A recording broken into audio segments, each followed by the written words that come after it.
Αυτό είναι ένα βιβλίο για παιδιά με μικρές ιστορίες. Είναι ένα πολύ παλιό βιβλίο από τότε που ήμουν εγώ παιδί. Η τιμή του είναι 1440 δραχμές. Η δραχμή ήταν το ελληνικό νόμισμα πριν το ευρώ. Με άλλα λόγια, αυτό το βιβλίο είναι πριν από το 2000. Ο τίτλος του είναι «Η Μεγάλη Φωτιά» και είναι το τρίτο στη σειρά από μία συλλογή παραμυθιών που σκοπό έχουν να διδάξουν τα παιδιά βασικές έννοιες, όπως τα σχήματα, τα χρώματα ή τα αντίθετα. Τι λέτε, πάμε να ξεκινήσουμε. Είναι δύο πυροσβέστες στην ίδια γειτονιά. Πυροσβέστης ονομάζεται ο άνθρωπος που η δουλειά του είναι να σβήνει φωτιές, που φοράνε τις ίδιες στολές και διαβάζουν την ίδια εφημερίδα. Η στολή είναι τα ρούχα που φοράμε στη δουλειά. Αν δεν προσέξεις καλά, θα σου φανεί πως είναι εντελώς ίδιοι. Δηλαδή ακριβώς ίδιοι. Η αλήθεια είναι ότι έχουν πολλές αντιθέσεις. Δεν είναι ίδιοι. Είναι...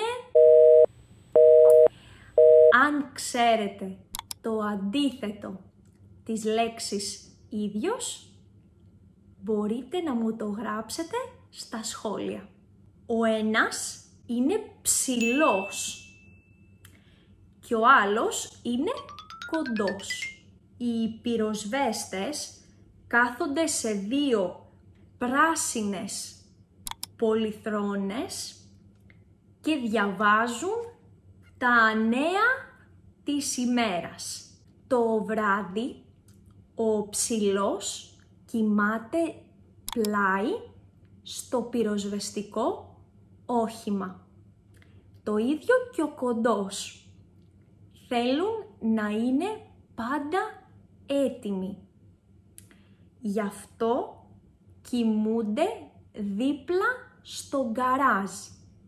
Δεν κοιμούνται μέσα στο σπίτι, κοιμούνται έξω. Γιατί πιστεύετε ότι οι πυροσβέστες κοιμούνται έξω? Αν γίνει πυρκαγιά, σημαίνει συναγερμός.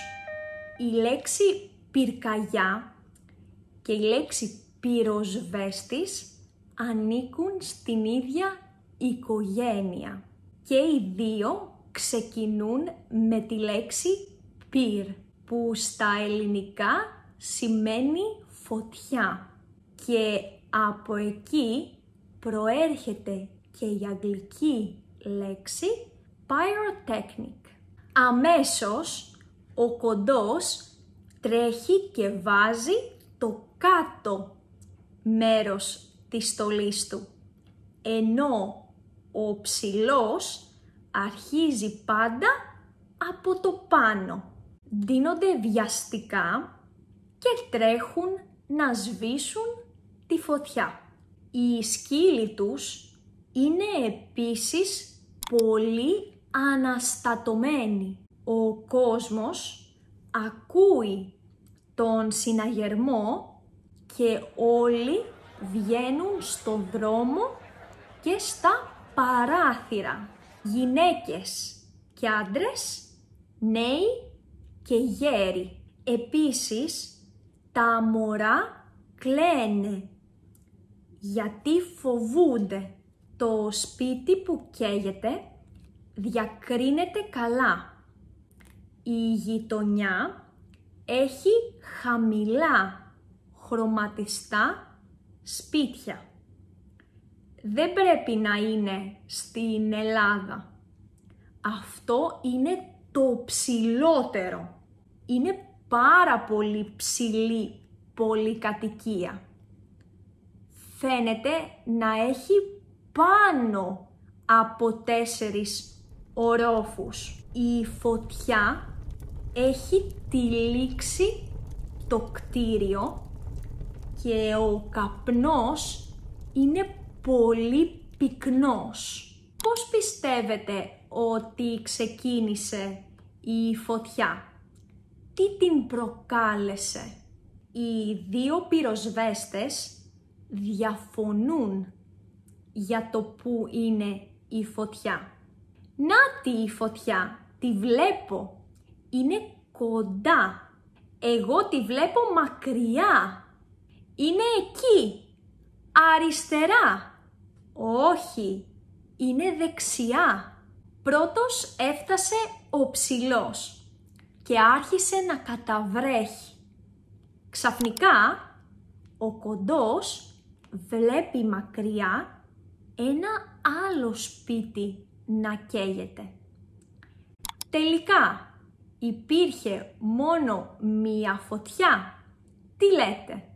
Τρέχει, αλλά το νερό δεν φτάνει από χαμηλά αρκετά ψηλά για να σβήσει τη φωτιά. Άνοιξε το δίχτυ και είπε σε αυτούς που ήταν στα παράθυρα να πηδήξουν για να σωθούν. Πώς θα πηδήξουμε κάτω από εδώ πάνω? Φωνάζανε κάτι κυρίες. Τις κοίταζε τρομαγμένος, φοβότανε ότι δεν θα είχε δύναμη να τις κρατήσει. Οι φωτιές σβήστηκαν. Πριν λίγη ώρα είχαν μεγάλη αγωνία. Τώρα όμως ήταν και οι 2 πολύ ευχαριστημένοι. Όλα πήγαν καλά. Πήγανε ο καθένας στο σπίτι του και ο ψηλός έφαγε όπως πάντα πολύ. Ενώ ο κοντός έτρωγε λίγο, γι' αυτό ήτανε κομψός.